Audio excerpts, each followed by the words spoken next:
नमस्कार, good morning. आप देख रहे हैं आज तक, आपके साथ मैं हूं मलिका मल्होत्रा। चलिए बुलेटिन की शुरुआत इस वक्त की बड़ी खबर से करते हैं। देश में आज कई लोकसभा और विधानसभा उपचुनाव में चुनावी नतीजों की अगली परीक्षा है। 3 लोकसभा और 29 विधानसभा सीटों पर वोटों की गिनती शुरू हो चुकी है। बिहार में 2 विधानसभा सीटों पर नतीजों का इंतजार है, तो 13 राज्यों में आज नतीजों पर नजर रहेगी। बंगाल की 4 विधानसभा सीटों के नतीजों को लेकर नजर है कि ममता का जादू कितना चला। 3 लोकसभा सीटें मध्य प्रदेश, हिमाचल प्रदेश से भी हैं। कई राज्यों में विधानसभा चुनाव से पहले ये उपचुनाव और इसके नतीजे सियासी समीकरणों और असर की तस्वीर साफ करेंगे। तो 3 लोकसभा और 29 विधानसभा क्षेत्र के उपचुनावों में मतों की गिनती शुरू हो चुकी है। इसके नतीजे आयोग की वेबसाइट results.eci.gov.in पर आ जाएंगे। 13 राज्यों के इन सभी क्षेत्रों में 30 अक्टूबर को उपचुनाव कराए गए थे। लोकसभा की जिन 3 सीटों पर उपचुनाव कराया गया है, उनमें दादरा नगर हवेली, हिमाचल प्रदेश की मंडी और मध्य प्रदेश की खंडवा सीट शामिल है। देखिए, सूचना मिल रही है कि धांधली लोग हो सकता है करेंगे। तो पिछले चुनाव में आपने देखा होगा, पूरे देश और दुनिया ये जानती है कि किस प्रकार से जनादेश का चोरी हुआ। किसी से भी अगर पूरे देश में पूछिए तो सब लोग बता देंगे कि बड़ी बेईमानी हुई। तो देश की जनता और बिहार की जनता नीतीश जी के चरित्र को अच्छी तरीके से पहचान चुकी है। और सूचना मिल रही है कि भाई सरकारी कर्मचारी तो डरे रहते हैं, नौकरी का खतरा रहता है। इस बार जो काउंटिंग में जिसको लगाया गया है ड्यूटी, ज़्यादातर कॉन्ट्रैक्चुअल है, यानी संविदा वाले हैं। तो हमारी नज़र तो हर एक तरफ है। पिछले बार जो इन लोगों ने बेईमानी की, इस बार किसी भी हालत में बेईमानी हम करने नहीं देंगे। देखिए, जनता दल यूनाइटेड ने काम किया है। राष्ट्रीय जनतांत्रिक गठबंधन की सरकार नीतीश कुमार जी के नेतृत्व में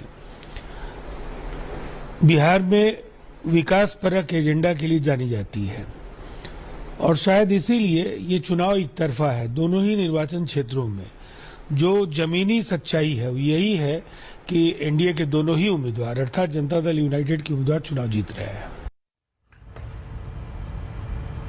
और मेरे 2 सहयोगी इस बड़ी खबर पर ज्यादा जानकारी के साथ जुड़ गए हैं। रोहित सिंह मेरे साथ जुड़ गए हैं और ललित शर्मा जुड़ गए हैं। रोहित, सबसे पहले आपके पास आते हुए, गिनती शुरू हो चुकी है और किस तरह की तैयारियां आप वहां पर देख पा रहे हैं?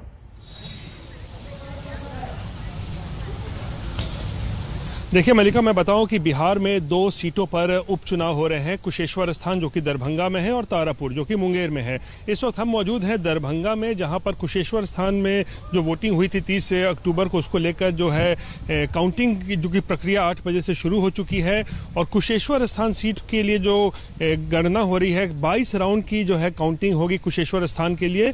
वहीं तारापुर के लिए जो है 24 राउंड की जो है वो काउंटिंग की जाएगी। और मैं आपको बताऊं कि कल शाम ही तेजस्वी यादव दरभंगा पहुंच चुके हैं और लगातार यहां पर कैंप कर रहे हैं, क्योंकि आप देखिए उनके, अब हम लोगों ने सुनाया है वो क्या कह रहे थे। वो लगातार सरकार पे आरोप लगा रहे हैं कि सरकार अपने प्रशासन जो तंत्र का बेजा इस्तेमाल कर रही है और वो धांधली करने की कोशिश कर रही है इन चुनाव में, चाहे वो वोटिंग के दिन हो या फिर अब काउंटिंग के दिन हो। तो दोनों को लेकर आरोप तेजस्वी यादव लगातार लगा रहे हैं कि प्रशासन का बेजा इस्तेमाल किया जा रहा है। और वो उनको इस बात की आशंका है कि आज भी जब मतगणना चल रही है तो सरकार कुछ न कुछ गड़बड़ी कर सकती है। इसीलिए वो कल ही शाम पटना से निकलकर यहां दरभंगा पहुंच चुके हैं और लगातार काउंटिंग कर रहे हैं। काउंटिंग पर जो है उनकी नजर बनी हुई है ताकि कोई धांधली ना हो पाए। वहीं दूसरी तरफ तारापुर में भी जो है वहां भी जो काउंटिंग शुरू हो चुकी है और वहां पर आरजेडी के प्रदेश अध्यक्ष जगदानंद सिंह को भेजा गया है लालू प्रसाद की तरफ से, ताकि वहां पर नजर रखी जा सके कि वहां कोई गड़बड़ी ना हो। और खास बात यह भी है महत्वपूर्ण, क्योंकि लालू प्रसाद की इस चुनाव में एंट्री हो गई है।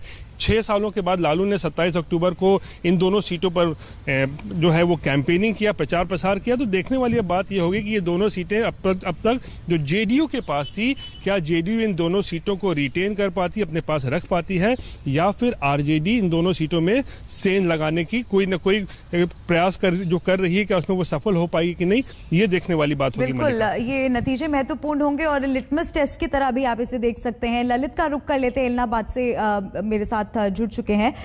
ललित, 16 राउंड पूरे होने के बाद बताया जा रहा है कि परिणाम सामने आएंगे, शांतिपूर्ण तरीके से मतगणना हो सके, इसको लेकर क्या तैयारियां वहां पर प्रशासन की ओर से?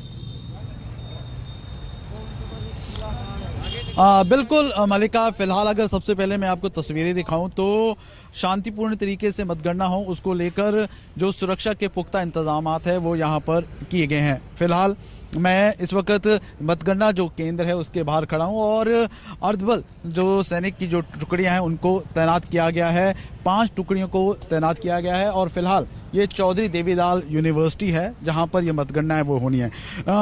मलिका, खास तौर पर अगर इस सीट की बात की जाए तो ये कई मायने से बहुत महत्वपूर्ण होगी, क्योंकि जिस तरह से किसानी आंदोलन के चलते अभय सिंह चौटाला ने अपना इस्तीफा दिया था, तो इसका कितना इम्पैक्ट रहता है तो उसको लेकर है कहीं ना कहीं जो आज के परिणाम है वो दशा और दिशा है वो तय करेंगे। और ख़ास तौर पर अगर हम बात करें, क्योंकि पंजाब में 3 महीने के बाद चुनाव होने, उसके अलावा उत्तर प्रदेश में चुनाव होने हैं, तो किसानी आंदोलन का कितना इम्पैक्ट रहता है खास तौर पर इस चुनाव का जो नतीजा है वो बताएगा।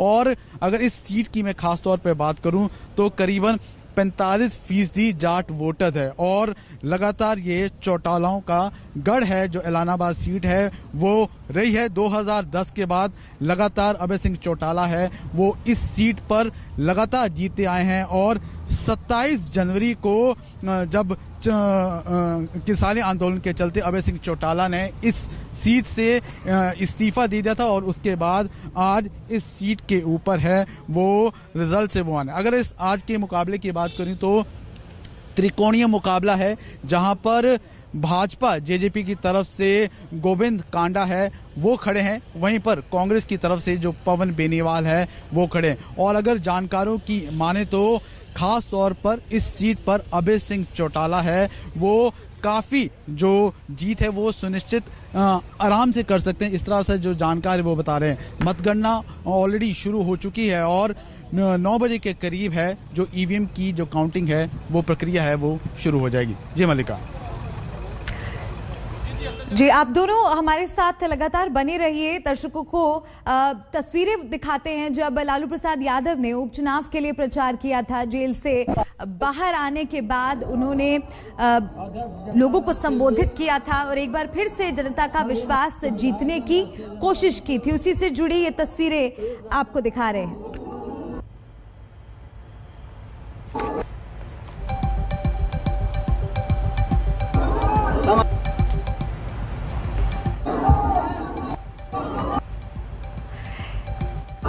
एक बार फिर से रोहित का रुख कर लेते हैं। रोहित, तस्वीरें हम लगातार दर्शकों को दिखा रहे हैं, ये उस वक्त की तस्वीरें हम दिखा रहे हैं जब लालू प्रसाद यादव मंच पर पहुंचे थे और लोगों को उन्होंने संबोधित किया था जेल से बाहर निकलने के बाद। क्या लग रहा है कि लालू की वापसी से कोई फायदा होता नजर आ रहा है पार्टी को?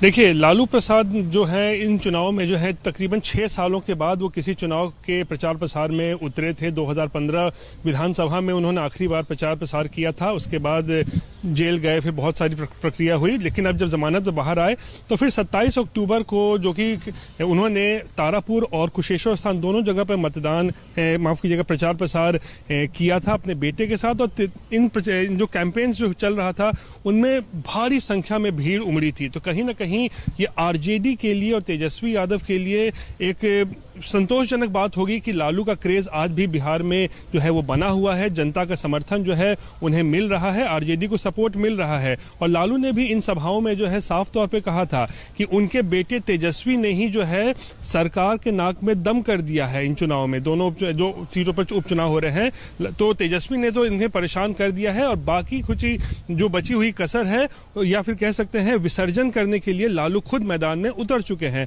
तो इस थीम पर जो है लालू ने इन दोनों जगहों पर सभाएं की थी। तो अब लेकिन देखने वाली बात होगी कि जो भीड़ जो उमड़ी थी लालू की सभा में, क्या वो वोट में ट्रांसलेट होती है या नहीं, क्या लालू का जादू बरकरार है, लालू के समर्थन में लोग वोट करेंगे, किया है या नहीं, इसको देखकर इसके जो है नतीजों से पता चलेगा। लेकिन एक बात बिल्कुल साफ है, अगर बिहार की राजनीति की बात करें तो अब लालू को पसंद कर सकते हैं, नापसंद कर सकते हैं, लेकिन अब लालू को बिल्कुल भी नजरअंदाज नहीं कर सकते हैं। और ये इस उपचुनाव में भी पता चल चुका है कि जिस तरीके से लालू की एंट्री हुई है बिहार में या फिर कह सकते हैं इन उपचुनाव में, उसके बाद आरजेडी को जो एक है कहीं ना कहीं मॉरल बूस्ट जो है वो जरूर मिला है और उसे उम्मीद है कि लालू की जादू से जो है वो इन दोनों सीटों पर जो है वो जीत पाएगी, जो कि फिलहाल अभी जेडीयू के पास है।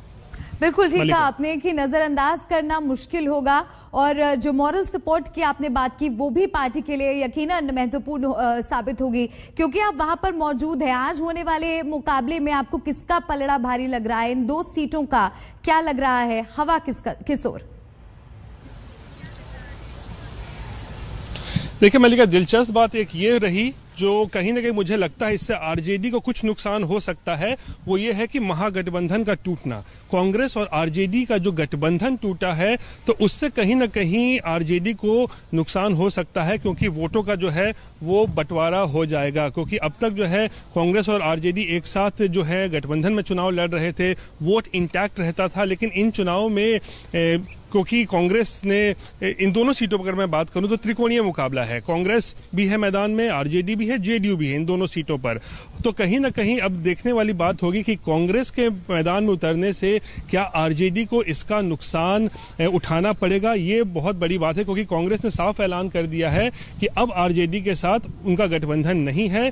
कांग्रेस ने यह भी कह दिया है कि अब आने वाले जो अगले 2024 में लोकसभा चुनाव होंगे उसमें कांग्रेस पार्टी अकेले 40 की 40 सीटों पर लड़ेगी। तो यहाँ कहीं ना कहीं जो मतभेद हैं वो कांग्रेस के और आरजेडी के बीच में वो खुलकर सामने आ चुके हैं। और लालू ने तो पटना आने से पहले ही कांग्रेस को उसकी हैसियत याद दिला दी थी कि कांग्रेस को भूलना